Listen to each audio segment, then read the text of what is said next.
আসসালামু আলাইকুম প্রিয় বন্ধুরা, এখানে একটা চাচাকে দেখতে পাচ্ছি অনেকক্ষণ থেকে মন খারাপ করে বসে আছে। তা আমি চাচাকে জিজ্ঞাসা করবো ওনার আসলে কি হয়েছে। উনি মন খারাপ করে অনেকক্ষণ থেকে বসে আছে, আমি অনেকক্ষণ থেকে লক্ষ্য করতেছি।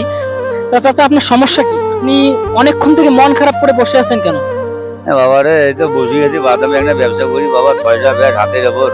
মনে করো এই যে সকাল থেকে ব্যবসা নিয়ে গেল, মনে করো 200 টাকা তোমার দিকে হয় নাই রে বাবা। যদি কেউ বাবা আমাকে একটু হেল্প করলে তাকে আমি দোয়া দিলাম হয় বাবা।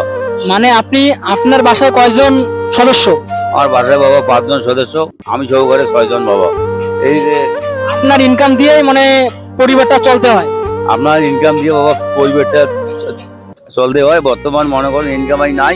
সারাটা দিন গেলো বাবা, মনে করো যেন 200 টাকা দোকান দেয় যেন আমি করতে গেলাম। আসছেন কখন? এই যে বাবা মনে করো সকাল মনে করো 8:30 আলছি। এখন বাজে প্রায় 3টা, 3:30, 4টা বাজে প্রায়। বস আসছে 200 টাকা ইনকাম করতে পারেন? 200 টাকা আমার ইনকাম হয়নি এখন। কষ্টে আছে? হ্যাঁ বাবা, খুব আমি কষ্টে আছি বাবা। বাচ্চা কাচ্চা নিয়ে অনেক কষ্ট হয়ে আছে বাবা।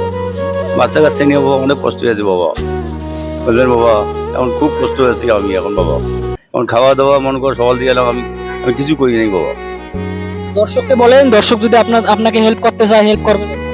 সব কষ্ট দর্শককে বলবেন। বাবা এখন কি করবে এখন বাবা, এরকম এরকম কষ্ট যদি আমার কাছে যদি একটু কেউ হেল্প করিলে আমি তাকে বাবা দোয়া দিলাম আর বাবা। আমাদের তো এরকম সামর্থ্য নাই, আমরা শুধুমাত্র ভিডিও করে দিতে পারবো। আপনাকে যদি কেউ হেল্প করে, আপনাকে কোথায় এসে পাবে?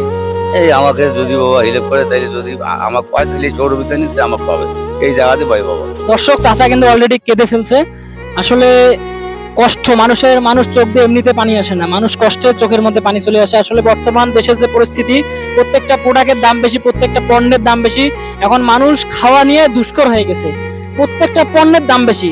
আসলে ওরা যারা বাদাম বিক্রি করে ওদের দিনে মনে করেন 200-300 টাকা প্রফিট হয় কি? না বাবা, হয় না বাবা। 200-300। তার মধ্যে আরো একটা কথা হবে, আমার বাবা মনে করো 82 বছর বয়স, এখানে এভাবেই তো স্ট্রোকে পড়িয়েছে। এখান থেকে আমি নিয়েছে প্রতিদিনে মনে করো 50 টাকা 100 টাকার খাবার এই ব্যবসা করিয়ে বাবাকে নিয়েছে, কষ্ট করিয়ে খেলবে লাগছি। কেউ আমার বাবার ভীতি মনে করো দেখে না। চাচার চোখে কিন্তু পানি চলে আসছে, আপনারা দেখতে পাচ্ছেন। আমি একাই ছাড়া আমার বাবার ভীতি মনে করো আর কেউ দেখে না।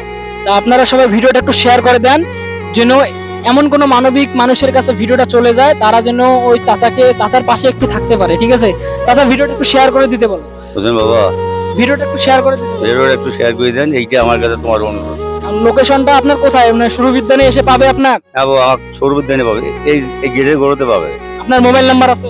মোবাইল নম্বর বাসায় আছে, মোবাইল নম্বর বাসায় আছে। কালকে আমি নিয়ে আসি আমি তোমাকে দেবো। আচ্ছা, সবাই একটু ভিডিওটা শেয়ার করে দিয়েন। এবং যদি কোনো মানবিক মানুষ ওই চাচার পাশে থাকতে চান, চাচাকে হেল্প করতে চান, আমার সাথে যোগাযোগ করতে পারবেন, বা সুরবিদ্যানে এসে চাচাকে খুঁজে পাবেন। সুরবিদ্যানে এসে চাচাকে হেল্প করতে পারেন। তো সবাই ভালো থাকবেন, সুস্থ থাকবেন, ভিডিওটা শেয়ার করে দেন। ধন্যবাদ সবাইকে।